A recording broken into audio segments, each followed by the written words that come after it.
Welcome to our special edition of Asian American Life, Confronting Asian Hate. I'm your host, Ernabelle DeMillo. This month marks 4 years since 8 people were killed at 3 spas in the Atlanta, Georgia area. 6 of those victims were Asian women. That tragedy became a turning point for AAPIs who demanded that the senseless violence be stopped. As a result, President Biden passed the COVID-19 Hate Crime Act. But the bill hasn't curtailed anti-Asian hate. In fact, Stop AAPI Hate reports a surge in racism and xenophobia, mainly targeting South Asians. This is partly due to the Trump administration's scapegoating tactics and anti-immigration policies. They're coming into our country from Africa, from Asia, all over the world. They're pouring into our country. Nobody's even looking at them. They just come in. Once again, this is sounding alarms with Asian communities nationwide. In this special, we'll talk with the filmmakers who documented the Atlanta spa shooting. Plus, we'll hear from our political and community leaders who are at the front lines of combating anti-Asian hate crimes. But first, we present the award-winning documentary Rising Against Asian Hate, One Day in March. Joining us today are documentary filmmakers TTU and Gina Kim, plus Ju Han, co-executive director of the Asian American Federation. Thank you all for joining us today. Gina and TT, first off, I just want to say thank you so much for this film. This shooting now has really become a part of Asian American history and U.S. history and our Asian American experience here in the U.S. And, you know, watching this film really brought back some dark memories of that time. For you, TT, what kind of impact has this film had? The shooting, you know, as tragic as it was really a galvanizing moment for the Asian American community.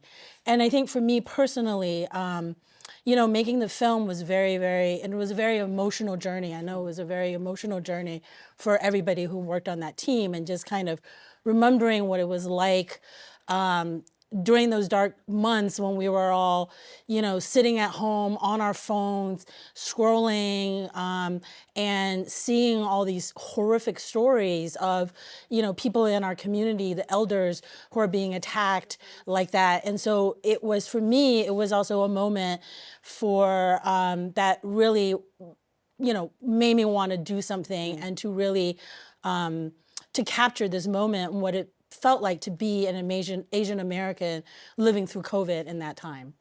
And Gina, let me ask you, thank you so much for joining us via Zoom. Why was this story important for you to tell? As TT said, just going back to the pandemic and what we were experiencing, it was incredibly troubling and alarming time. And as we were watching the news and hearing about all the stories of the attacks, we realized that we had to tell the story. And so we wanted Asian Americans to tell the story. So it was very important to us to have a team that was Asian American, who was representing the people who, you know, were being victimized and who were going through these horrific situations. So it must have been really easy for you then to have access, being Asian American, to tell these stories. Did you find that?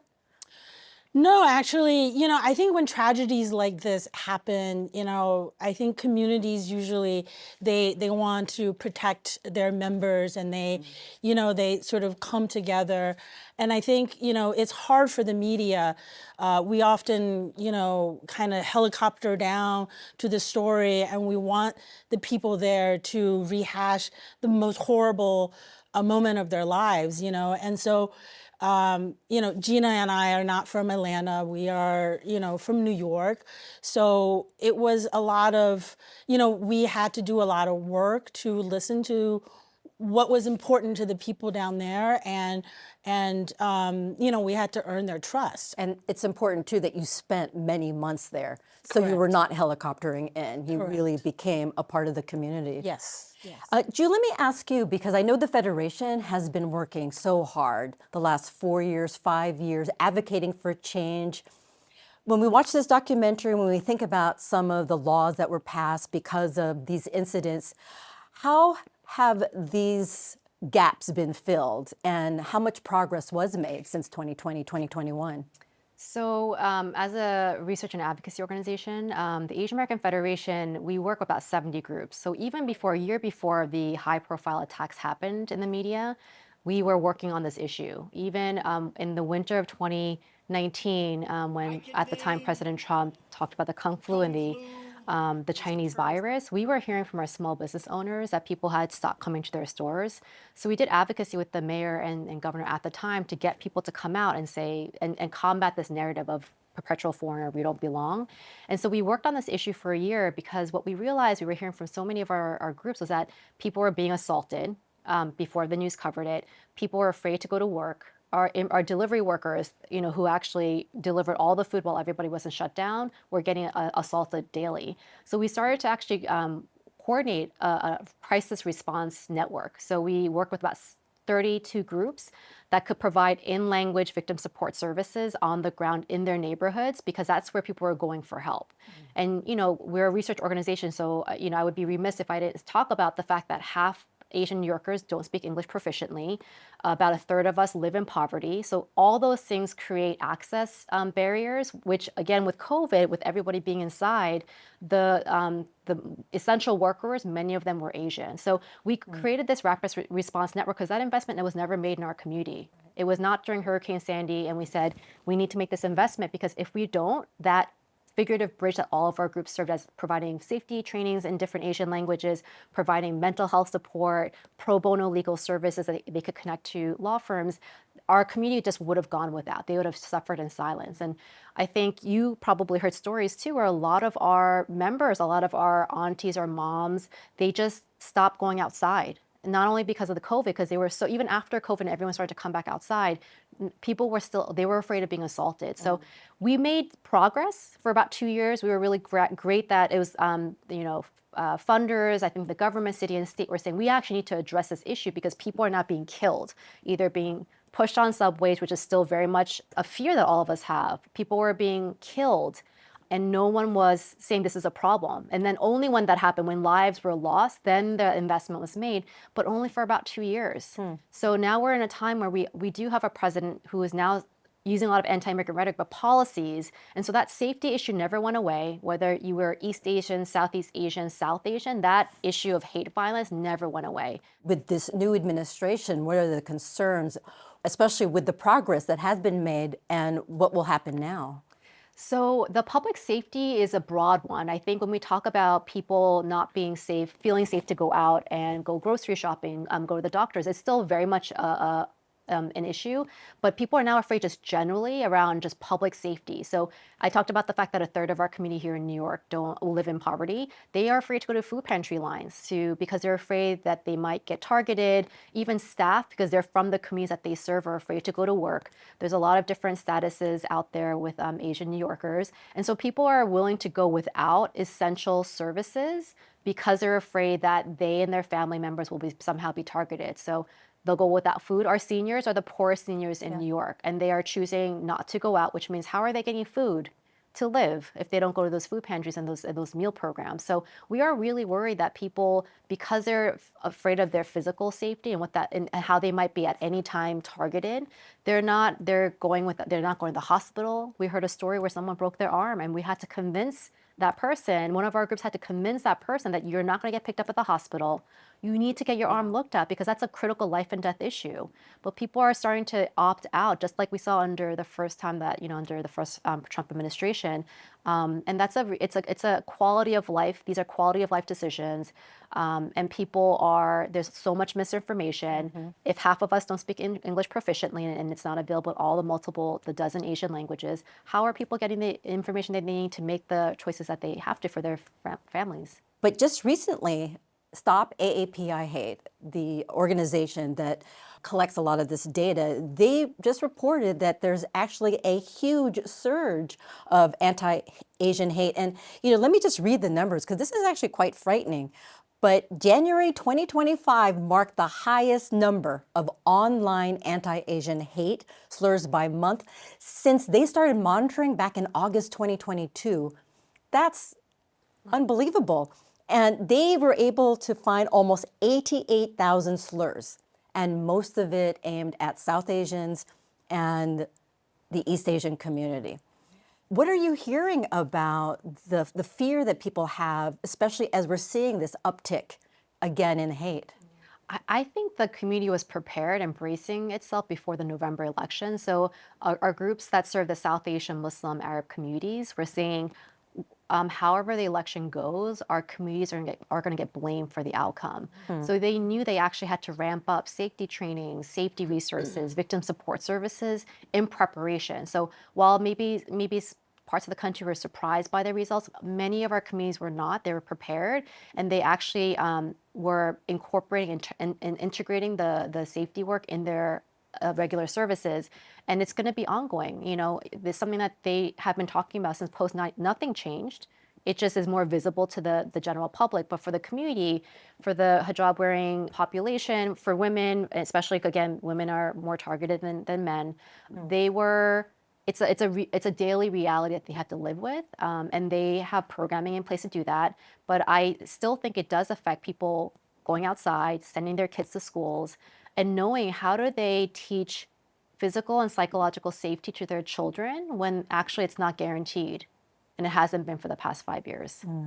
You know, the report that you mentioned, the Stop AAPI Hate, about, you know, January 25th, like that report, I think also mentioned that the reason why the number is the highest is also because it corresponded with the fact that Kamala Harris was nominated as the, you know, president for the Democratic Party, and Usha Vance, the wife of the vice president.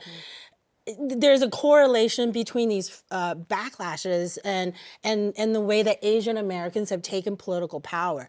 And I just think that I just want to point that out in these intersections, that when Asian Americans have been visible, that we have taken political power, is when some of these hate are coming at us the hardest. Right, right. And also, if you were to watch conservative media, they really sort of attack the visa system, the F1s and the H1 visas, and most of those visas are actually given to South Asians in the tech industry, right? Yes.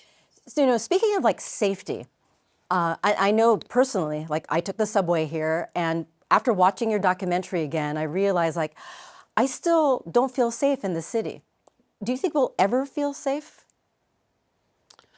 Wow, that's an interesting question. I definitely don't feel safe now. I'm with you. Like when I'm on the platform, I pay attention a lot more than I used to. I don't, you know, I'm much more conscious staying out late and having to take subways home, which I never used to living in New York. You know, I've lived in New York for 20 years.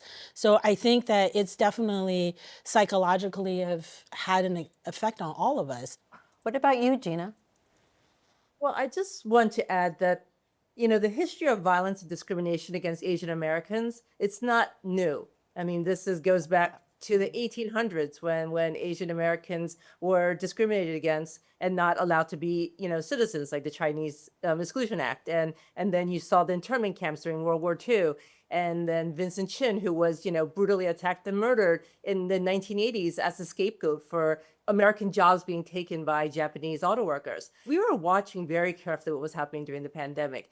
When the killing happened on March 16 in Atlanta, TT and I were not surprised. I mean, we saw that coming. We saw the rhetoric ramping up, China virus, Kung flu. And so we were that's why we were able to turn the film around so quickly, because everyone in the Asian American community saw that coming, and we're absolutely not shocked at all. What we found when we were making the film is that when perpetrators are attacking the victims, they will often scream or yell out the same rhetoric that they're hearing from politicians, from leaders. So they'll scream, "Go back to your country, you know, Kung flu, China virus, you're the ones that brought that to this country." And so I think we're going to probably see that now with the anti-immigrant rhetoric, with, you know, "You don't belong here, go back." And so that is something that we're watching, but, you know, not necessarily shocked by. Folks who are watching, with all the news coming out, you start feeling helpless, right? So what can we do to, like our show title, confront Asian hate, and to continue, you know, this fight? Ju? I can answer on two fronts, and I think this happened under COVID as well. But um, the people who showed up for us, even when we were designing our Hope Against Hate campaign, were the Black, Latino, and LGBTQIA communities, saying we've done community-based safety work for decades because we can't just rely on systems or law enforcement because they oftentimes actually don't feel safe for our communities. So they showed up and they were, how can we help? And anytime we had rallies, and it was, so we talk about solidarity a lot, but it really on the reliance that we're going to have need for each other in terms of, because of the anti-immigrant rhetoric and policies that are coming down, our ability to share information, resources, and building crisis networks among the different communities of color is going to be so important. There's no way we're going to be able to survive if we just work in silos. So that's one broad way that a lot of advocates, I think, are organizing themselves. The other thing, though, I will say is, if there is, for the audience out there, if there is an Asian-led and Asian-serving nonprofit that you believe in out there, support them. Right now, with all the federal funding cuts or threat of discontinuation, we have really critical frontline groups and nonprofits that are going to be crippled by the loss of that funding. So even if you're like, what difference can my $100 make? It will make a difference, because that plus times 100 can fund the groups to serve domestic violence victims. It can serve the people who need mental health support, for the people who need access to food pantries. So we really need, I think, all New Yorkers to support across the nation as well. If you want to support your community, support the groups doing that work, because they're feeling incredibly vulnerable right now, and they're doing round-the-clock work to provide safety in all the forms in response to the new administration. That's great advice. And also support films like the films that you produce.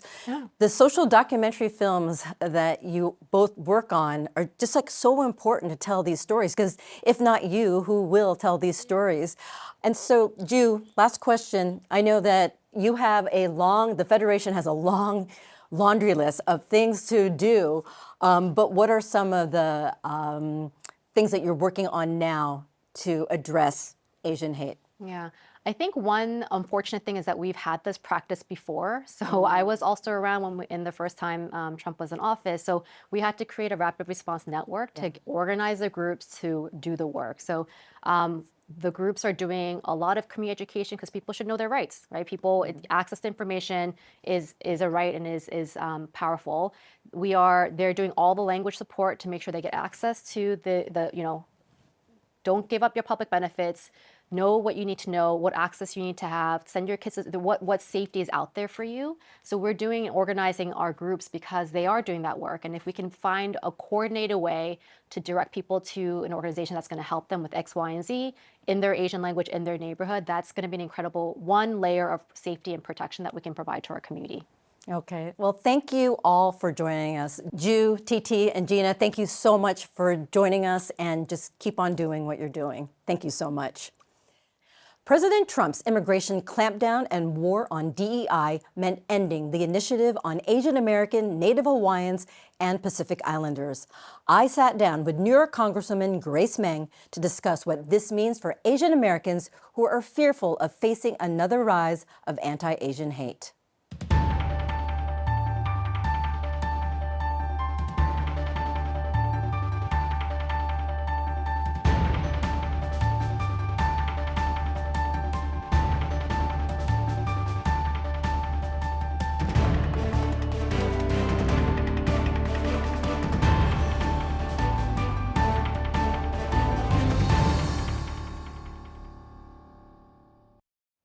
Congresswoman Meng, thank you so much for joining us in studio. I know this is a busy time for you, so we really appreciate it.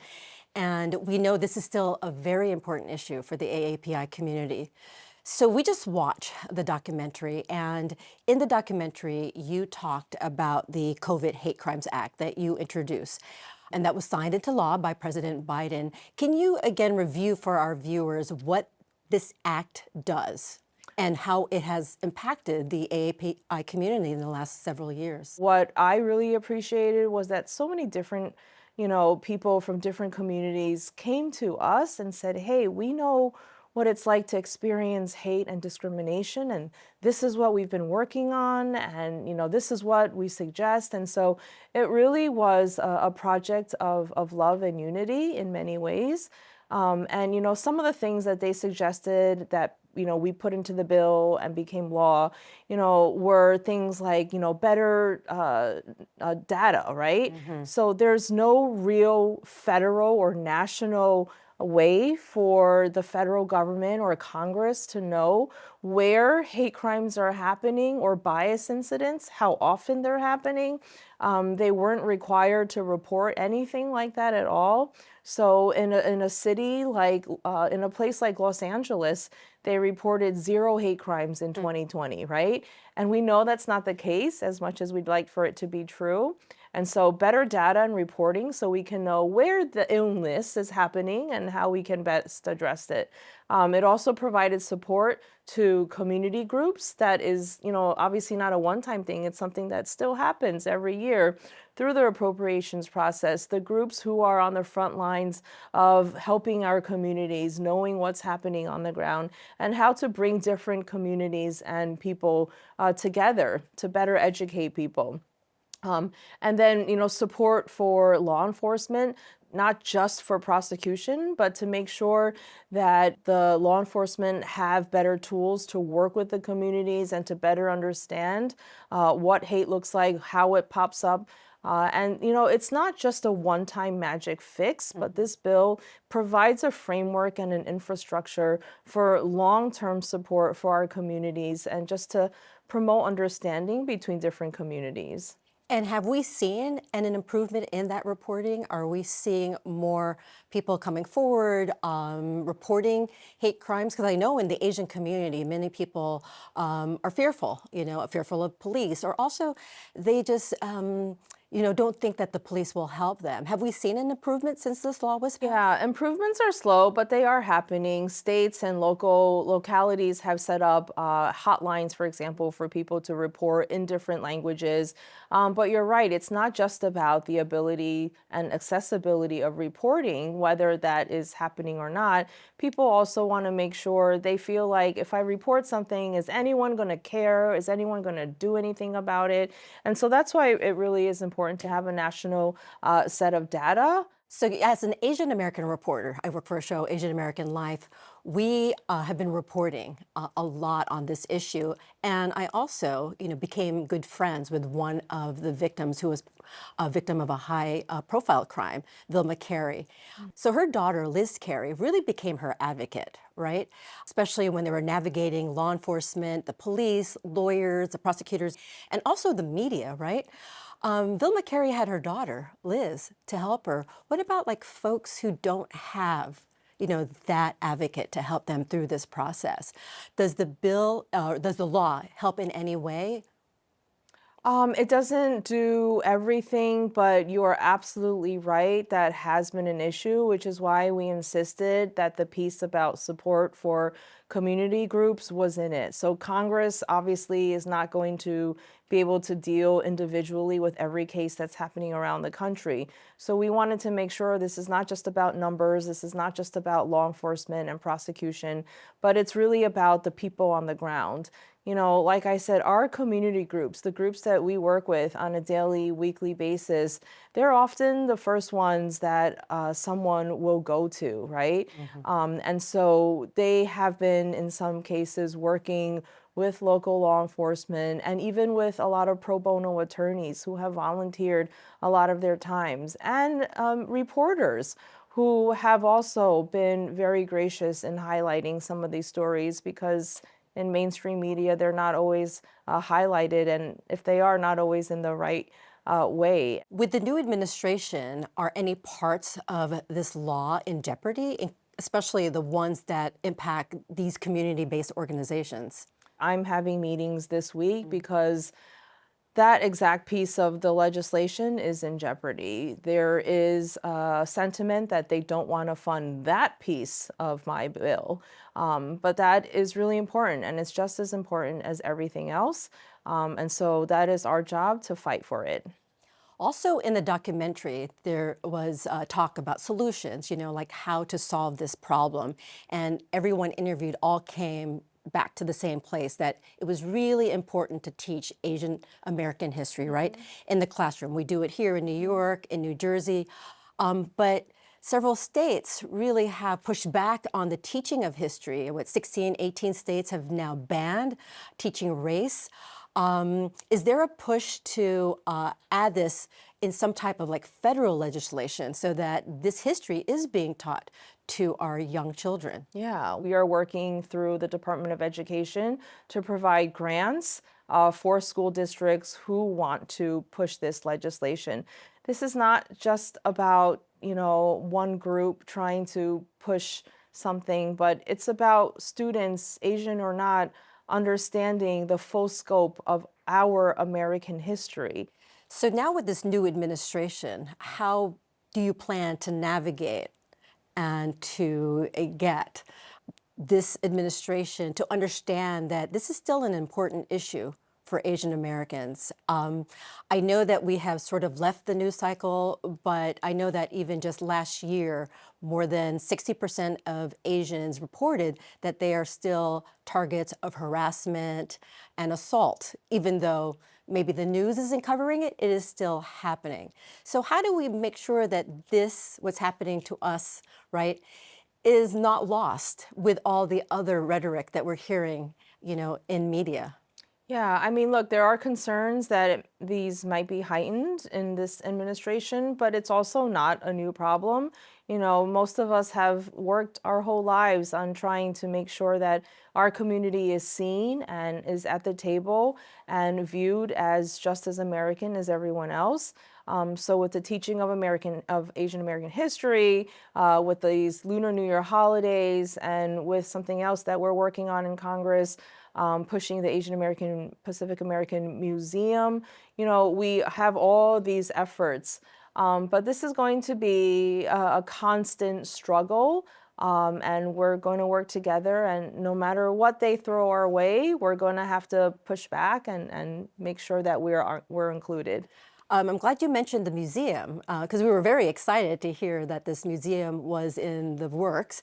Is that still going ahead? It's an Asian American museum, right? Asian American History Museum, Yeah, in Washington, D.C. Yeah, luckily my bill already passed, Yes. signed into law by President Biden and Vice President Harris. So while it's still at the beginning stages, it is going ahead. We have a commission that is very bipartisan, and they're working on, issues like funding and venue, location. So it's going to be a slow process. We had some people wanting to come visit the museum. There's no museum yet. Well, we'll be there. Asian Right. American Life will be there when there's the One day. groundbreaking. Yes. So we know that President Trump, eliminated the White House initiative on Asian American, Native Hawaiians, and Pacific Islanders. What is the status on that initiative? We don't know what the Trump-Vance administration will do. We obviously know that they've taken that off the table in that form. We hope that they find a way to continue to work with our communities and make sure that our voices and our needs are included in policies at every agency in the federal government. Well, we are very fortunate to have you in an office representing the community. Thank you so much, Congresswoman Meng, for joining us. I know you are very busy, but we appreciate the time. Thank you so much for having me. Thank you for watching Confronting Asian Hate, a special edition of Asian American Life. If you want to learn more about this program, visit us on Facebook, Instagram, and watch us on YouTube at Asian American Life. Also, don't forget to download our CUNY TV app on your phone so you could watch us on the go. I'm Ernabelle DeMillo. We'll see you again next time.